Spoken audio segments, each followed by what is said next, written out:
Ce matin, j'ai pris le train de Lisbonne à Lagos. Lagos est une charmante ville portuaire située dans la région de l'Algarve au sud du Portugal. À l'époque des grandes découvertes, de nombreuses expéditions navales sont parties d'ici. Aujourd'hui, le fleuve de Rio Bessafrim et son estuaire sont au cœur de la ville, bordé d'une marina pittoresque et d'une promenade animée.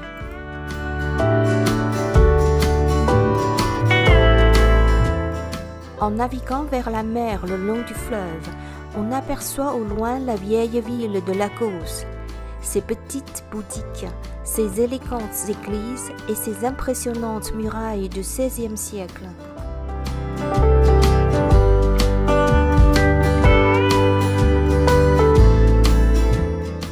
Au-delà de son centre historique, Lagos est surtout connue pour ses falaises spectaculaires et ses magnifiques plages atlantiques.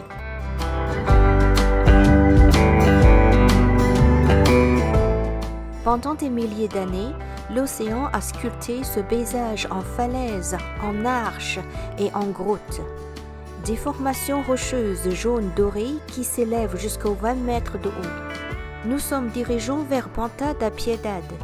Je suis montée à bord d'un petit bateau à moteur avec un couple venu d'Europe. Guidés par notre batelier et notre guide, nous avons serpenté entre d'étranges formations rocheuses.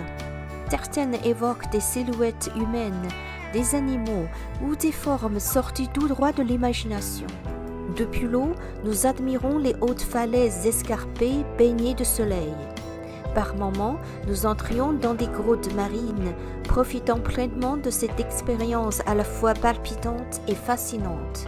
En réalité, j'ai eu un petit contretemps ce matin en route pour Lagos. J'avais acheté mon billet de train en ligne à l'avance, mais ne connaissant pas bien le système ferroviaire du sud du Portugal, j'ai manqué une correspondance en cours du trajet. J'ai donc dû changer ma visite de la grotte marine de Benagil initialement réservée pour une excursion en bateau jusqu'à Ponta da Piedade. J'avais déjà entendu parler de Ponta da Piedade et vu des photos incroyables. On dit que, même si le site est plus petit, il est tout aussi spectaculaire et souvent moins fréquenté par les touristes.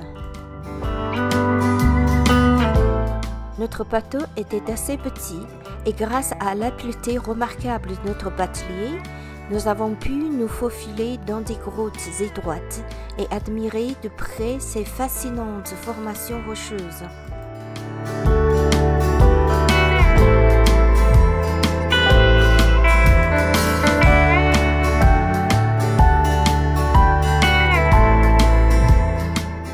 C'est un véritable paradis pour les amateurs de kayak.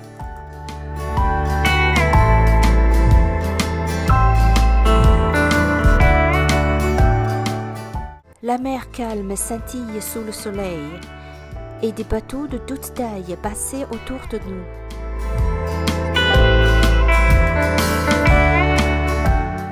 Au loin, un phare se dressait fièrement sur les falaises du promontoire.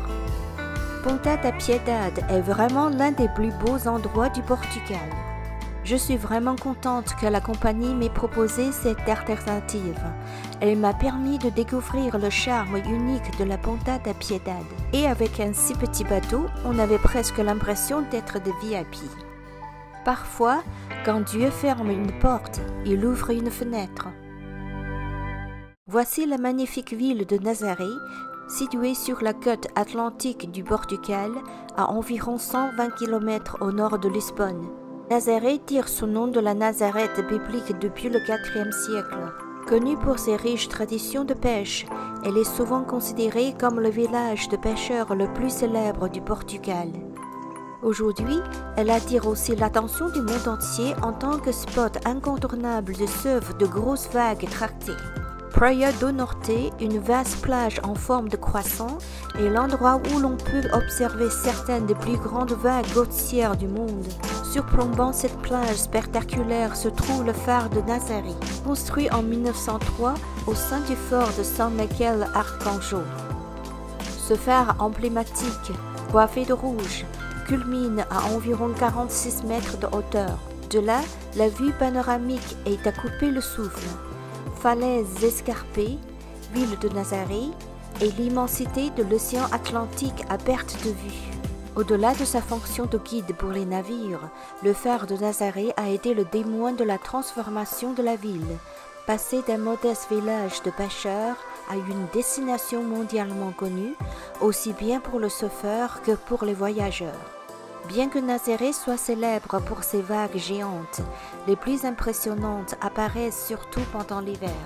C'est dommage que nous n'étions pas là en pleine saison.